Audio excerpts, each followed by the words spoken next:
Fabulous, and today I'm gonna show you how to make Reese's protein balls. So if you are craving some sort of like Reese's Pieces cup or just like anything chocolate peanut butter, then this is gonna be the perfect treat for you. Each of these protein balls is only 91 calories. They have over 8 grams of protein and only 4 grams of fat each. So they make the perfect high protein treat. So if you stay tuned today, I'm gonna show you exactly how to make these Reese's protein balls. Now, if you are new to my channel, my name is Lindsay and this is my YouTube channel. It is Fit and Fabulous, and I make videos like this every single week. I make videos on weight loss, I do delicious recipes, I do fun reviews.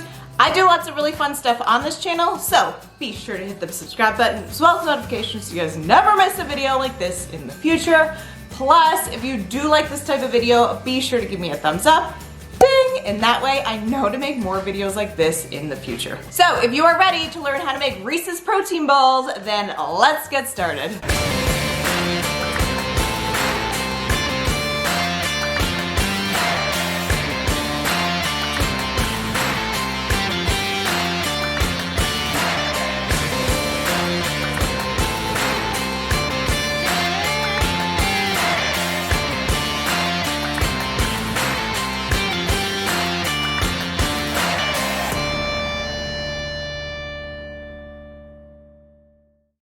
So the very first thing we are gonna need is a mixing bowl. So go and grab yourself some sort of mixing bowl. Our very first ingredient we are gonna be using is some protein powder. Today we are gonna be using some level 1 protein powder by First Form. And we are gonna be using the vanilla ice cream flavor because it is delicious and because it's just so versatile. You can literally use it to pretty much make like any flavor, which is amazing. In today's recipe, we're gonna be using 2 scoops of the vanilla ice cream flavored protein. Woo! Getting a little cray-cray already. So we just need 2 scoops.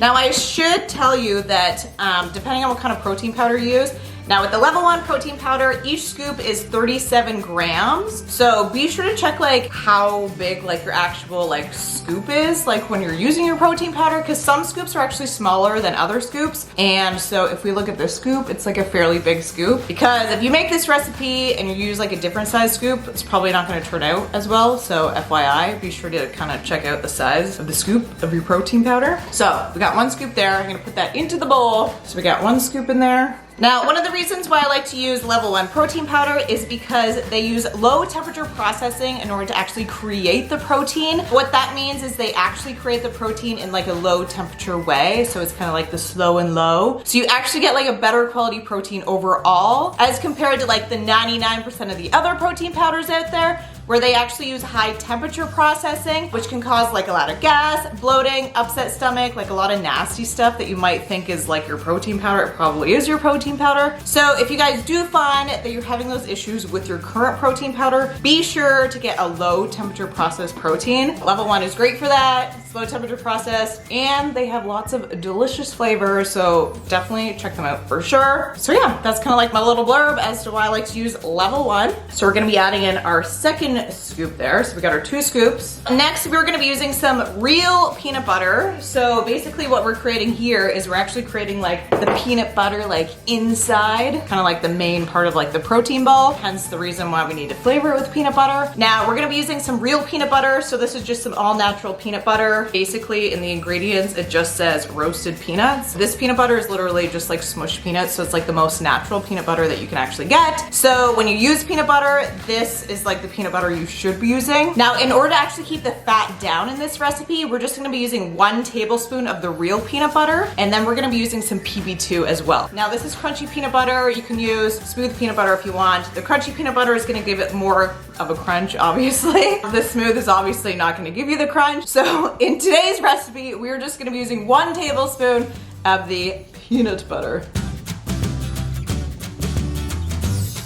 Got our peanut butter in there. So far we have our protein powder, 2 scoops of protein powder, and 1 tablespoon of just natural peanut butter. I should also mention that all the ingredients in today's video are gonna be linked down in the description box down below. So basically you just gotta like scroll like below this video. There's like a little arrow, something that you gotta like hit, and then you can find the description box. And basically there's gonna be links there for basically everything that you see in this video today. Plus there's also gonna be a link for my newest recipe book where I have all of my recipes from my entire YouTube channel, plus so many more delicious recipes. They're all like super high protein, yummy, delicious, easy to whip up recipes. So you can check that out down below. And there's also gonna be one more link. You are looking for some weight loss coaching, you're looking to lose weight, and you're thinking maybe like you'd like me to help you, because you know what, that's pretty much my whole goal, is to like help as many women as possible lose weight, love themselves again, and just feel so good and confident in their skin. So that link will also be down below in the description box. Back to our recipe. Next, we're gonna be using some PB2. So again, we're using a combination of like real peanut butter and PB2, just so we kind of keep like the fat content down. And PB2 just tastes good. It's just got like really rich taste of peanut butter. So we have 1 tablespoon of the real peanut butter, and then we're gonna be using 3 tablespoons of the PB2. 1, 2, and 3. Next, we're gonna be adding in some Swerve. So you can add as much or as little Swerve as you want. So the Swerve is just gonna help sweeten it up just a little bit. Love using Swerve, and you guys have probably seen it in many of my other videos, but it is a really good tasting, like low calorie sugar. Like it's actually like 0 calories. It tastes the most like sugar out of all the sugar replacements that I've tried anyways. Swerve kind of comes in like 2 different forms. So there's like the granular Swerve, or there's the powdered Swerve, which is more of like an icing sugar. But today I'm just gonna be using like the granular Swerve. In this recipe, we're gonna be using 1 tablespoon of the Swerve. Now, if you wanna use a little bit less Swerve, you totally can. If you wanna use a little bit more Swerve, then you can as well. It's kind of up to your taste buds. And then lastly, we're gonna be adding in a little bit of water. So basically the real peanut butter and the water is what's really gonna help bind these protein balls. So we just need 3 tablespoons of water. There's 1 tablespoon, 2, and 3. Grab a spoon, and we are just gonna mix that up. So if you guys find that when you start mixing this up, it's a little bit too dry, then you can definitely add like a hint more water, just like the tiniest bit. Or vice versa, if you find that it's maybe a little bit too kind of mushy or something, you can definitely add a little bit more protein powder. And then when you mix it up, it is gonna look a little bit drier until you actually get your hands in there and really start mixing it up. Okay, so this is what our protein balls ended up looking like. Peanut butter portion anyways. Now this does make 8 protein balls, so we're gonna split this in half, like so.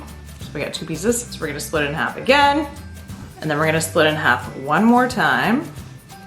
And that is gonna be the size of our protein balls. So now we just wanna take our protein ball and actually make it into a ball, or mold it into a ball, I guess you can consider it. Okay, so we have the middle of our Reese's protein balls. So we have like, basically they're just like peanut butter balls right now, is what they look like. The other thing I should mention is just make sure that you have the plate lined with a piece of parchment paper. That way when we put the chocolate on, it doesn't stick to the plate. Next, we're gonna be making the chocolate for the outside of the Reese's protein balls. So you just wanna grab yourself a little bowl, something that's like microwavable. So I'm just gonna be using this little bowl, and we are gonna be using some chocolate chips. So I like to use dark chocolate chips for this. You can use semi-sweet chocolate chips, but it's just not gonna taste, I don't know, I just don't think it tastes as good. I do prefer like the dark chocolate chips. It's 70% dark, and I don't know, you can just find it at the grocery store, which is handy. We are gonna be using about 3 tablespoons. Okay, so we have our 3 tablespoons of the dark chocolate in there. I actually ended up like counting all them out. So there's 45 pieces in there because it did say 15 pieces for 1 tablespoon. So I counted out 45 pieces just to be sure. And then we are gonna be adding in just 1 teaspoon of the coconut oil. So you just wanna add 1 teaspoon. So I have my dark chocolate in there as well as the coconut oil. So now I'm just gonna take this, I'm gonna put this into the microwave. So I'm just gonna start with 30 seconds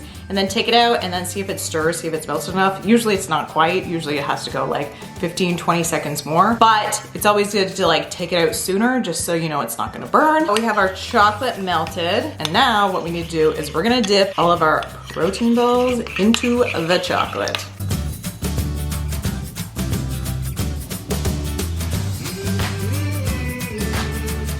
And voila! This is what our Reese's protein balls look like. Don't they look so good? They're like so shiny and so perfect and so yummy. Probably could have put them on the plate better, but whatever.